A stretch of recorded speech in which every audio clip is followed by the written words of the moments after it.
ایک شخص پوچھتے ہیں کہ عمر غفلت میں گزری ہے، بہت لمبے عرصے تک رمضان کے روزے نہیں رکھ سکے، اب احساس شعور بیدار ہوا ہے، آغاز کیا ہے، کیا کیا جائے؟ جو گزشتہ روزے تھے ان کی تلافی، ان کا کفارہ، اس کے بارے میں کیا رویہ اختیار کرنا چاہیے؟ اللہ تعالیٰ نے معافی کی توفیق دی ہے، یہی سب سے بڑی بات ہے۔ اب سے روزے رکھیے، اور اگر اللہ توفیق دے تو جیسے کہ رسالت میں آپ صلی اللہ علیہ وسلم نے تعلیم دی ہے، ہر مہینے میں 2-3 روزے رکھتے رہیے، جتنی ایک اللہ تعالیٰ توفیق دے اس کے لحاظ سے پھر معافی بھی مانگتے رہیے، امید ہے وہ معاف فرمائے گا۔ ٹھیک۔ اچھا غم صاحب، یہ جو روزہ ہے جان بوجھ کے اگر کوئی مسلمان ظاہری بات ہے، نام ہم سب کی شناخت کے طور پہ تو مسلمان ہی ہوتے ہیں، لیکن کبھی کبھی شعور اتنا نہیں رہتا اور آدمی بالکل اس کو درخور اتنا نہیں سمجھتا، روزہ ترک کر دیتا ہے۔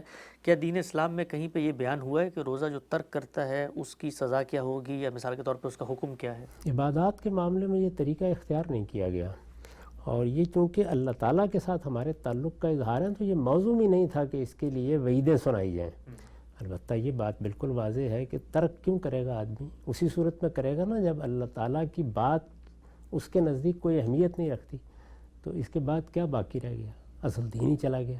اصل دین اگر چلا گیا ہے تو پھر قیامت میں اللہ کو کس طرح منہ دکھائیں گے، اور اس سے عفو درگزر کی درخواست کرنے کے لیے بھی ہمارے پاس کیا پیش کرنے کے لیے ہوگا؟ تو اس کو ایسے دیکھنا چاہیے۔ عبادات کے معاملے میں وہ طریقہ نہیں اختیار کیا گیا کہ یہ تم نے قتل کر دیا تو اس کی سزا یہ ہے، اور تم نے بدکاری کر دی تو اس کی سزا یہ ہے، اور شرک کیا تو اس کی سزا یہ ہے۔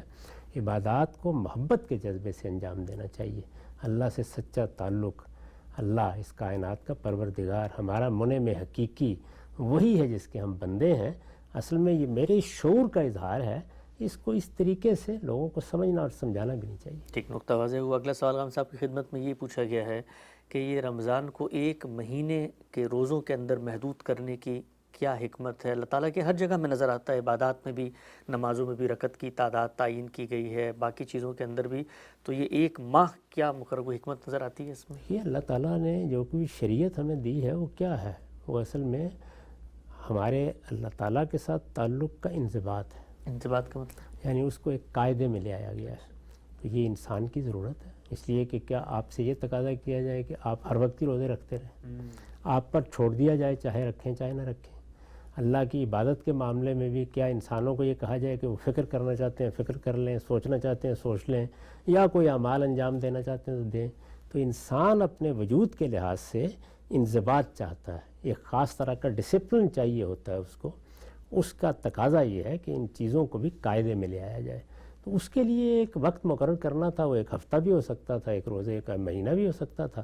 اللہ نے پسند فرمایا کہ ایک مہینہ کم و بیش یہ فضا رہے، یہی تربیت کی صورتحال رہے، یہی خدا کی طرف رجوع رہے، تو اس سے انسان پھر باقی 11 مہینے یاد رکھے گا کہ میں کس کا بندہ ہوں، اور اگر میں اس کا بندہ ہوں جو کائنات کا خالق ہے تو مجھے حق بندگی ادا کرنا چاہیے۔ ٹھیک ہے، ہم سب ایک عملی نوعیت کا سوال ہے۔ وہ کہتے ہیں کہ میں پاکستان میں رہتا ہوں اور میرے محلے میں کئی مساجد ہیں جہاں وقفے سے اذان ہوتی ہے، تو کیا آخری اذان کے وقت افطار کا آغاز کیا جائے، یا جو بھی اذان شروع ہوئی ہے ابتدا میں اس سے افطار کر لیا جائے؟ نہیں، افطار کا کوئی تعلق اذان سے نہیں ہے۔ اذان تو بہت سی مسجدوں میں افطار کے بعد دی جاتی ہے۔ اچھا، آپ اپنے کلائی پر بندھی ہوئی گھڑی دیکھیے، اور جو روزے کا وقت ہے اس پر روزہ افطار کر لیجیے۔ کیونکہ عام طور پہ ٹی وی پہ بھی آ رہا ہوتا ہے نا کہ آپ کے شہر میں اتنے بجے کھلے گا، چاہے اذان بعد میں ہو، ہم اس اوقات کی رعایت سے کر سکتے ہیں۔ اذان کا کوئی تعلق افطار سے نہیں ہوتا، نہ سحری سے ہوتا ہے۔